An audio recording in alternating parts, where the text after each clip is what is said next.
relembre a forma como o jornalismo brasileiro e os jornalistas, e principalmente as jornalistas, foram tratadas ao longo dos 4 anos do governo Bolsonaro. Uma jornalista foi chamada de quadrúpede e muitos jornalistas eram destratados e desrespeitados. Então, isso é importante fazer o registro, porque aqui nós temos um jornalista que estava no exercício da sua atividade profissional. Um ato que, em tese, ou pelo que dizem, seria um ato pacífico, que virou um ato terrorista. Porque o que nós estamos vendo nesta CPI é que tudo aquilo que a gente já apurou até agora na CPI e pela investigação da Polícia Federal e da Justiça, e acompanhando os fatos na condição de senador, nesses 4 anos do governo Bolsonaro, nós vimos uma série de atos que apontavam para um desrespeito às instituições democráticas e ao Estado democrático de direito. Isso foi uma constante de antes da campanha e durante todo o exercício da presidência do presidente Bolsonaro. E um dos alvos eram os jornalistas que o questionavam.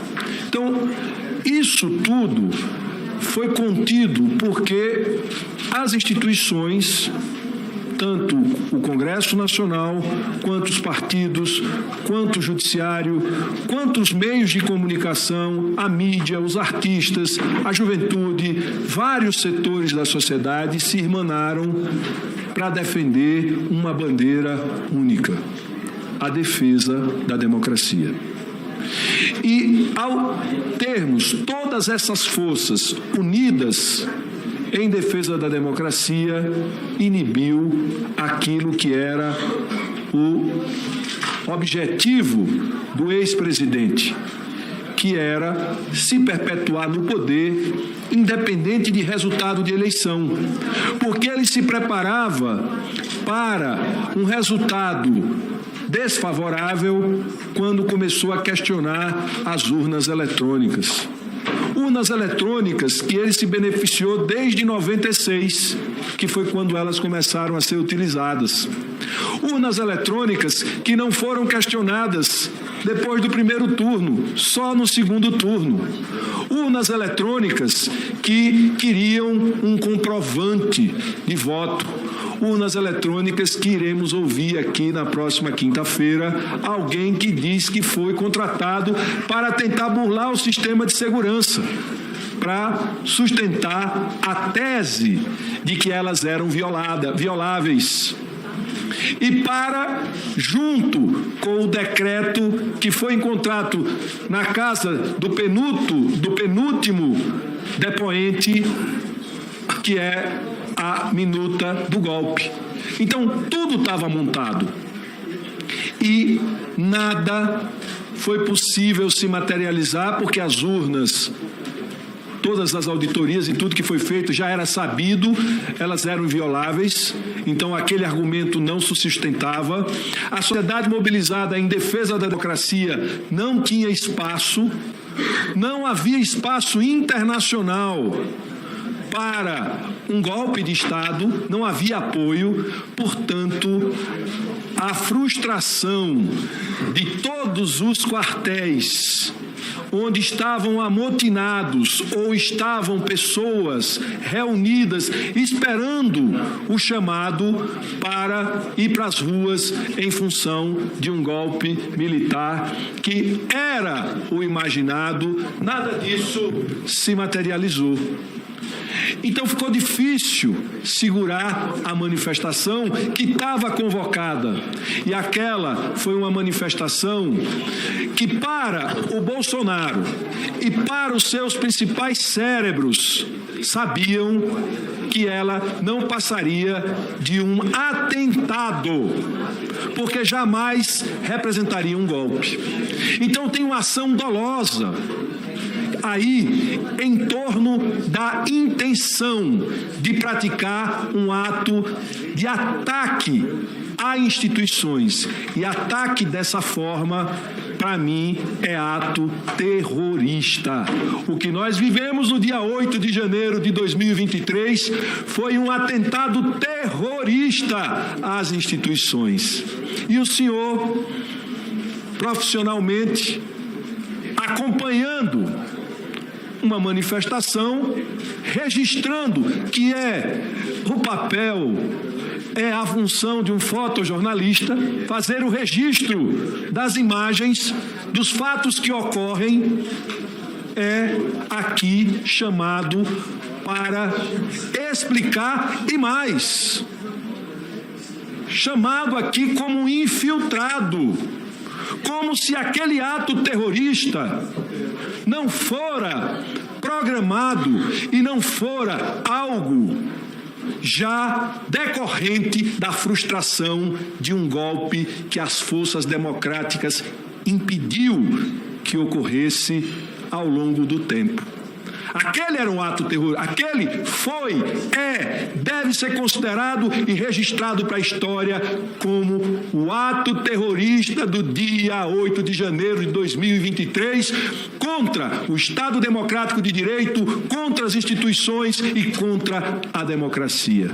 Mas o senhor, ao presenciar, tem uma foto que veja, um profissional, quando fotografa, tem o registro, os créditos da foto. Ele não se esconde. E Vossa Senhoria registra uma foto numa invasão próximo da sala da primeira-dama, do que seria a sala da primeira-dama, de uma pessoa que foi presa hoje, que é o senhor a Polícia Federal prendeu o dentista Vitório Campos da Silva, natural de Conceição das Alagoas, em Brasília. É acusado de participação. E está aqui na foto, a foto do senhor e com os seus créditos. Um infiltrado, um jornalista, que coloca na foto os créditos do seu trabalho, ser acusado de infiltrado, é brincar com a inteligência de todos os brasileiros e brasileiras. Isso não é brincadeira. Atentado contra instituições, atentado terrorista como o de 8 de janeiro, não é brincadeira. É preciso que as pessoas tomem consciência do que estão defendendo aqui. Estão defendendo um atentado contra o Brasil, contra as instituições democráticas, contra a democracia. Já passou. A democracia venceu. Nós ganhamos as eleições, apesar de todas as artimanhas e todas as tentativas de golpe que foram impetradas ou tentadas ao longo de 4 anos de governo. Então, eu queria, senhor presidente, deixar esse registro. Uma pessoa que está num lugar e que tira uma foto e que coloca o seu registro nesta foto não é um infiltrado. Ele estava auto-identificado profissionalmente. E para concluir, presidente, eu queria lhe pedir que aqui, já que o senhor disse que faria, eu queria e peço por obséquio a Vossa Excelência que apresente a prova daquilo que eu fui acusado na semana passada, de ter agredido um colega, de ter cuspido, de ter feito um ato tão deselegante. Jamais faria isso com nenhum colega. É óbvio que eu estou falando aqui e está saindo saliva, porque eu estou falando e eu não consigo controlar que a minha saliva saia. Agora, dizer que isso é cuspir, é inventar uma narrativa distorcida para esconder o crime que Bolsonaro e seus aliados fizeram contra o Brasil, a democracia e o povo brasileiro. Muito obrigado, senhor presidente. Muito obrigado, senador Rogério Carvalho.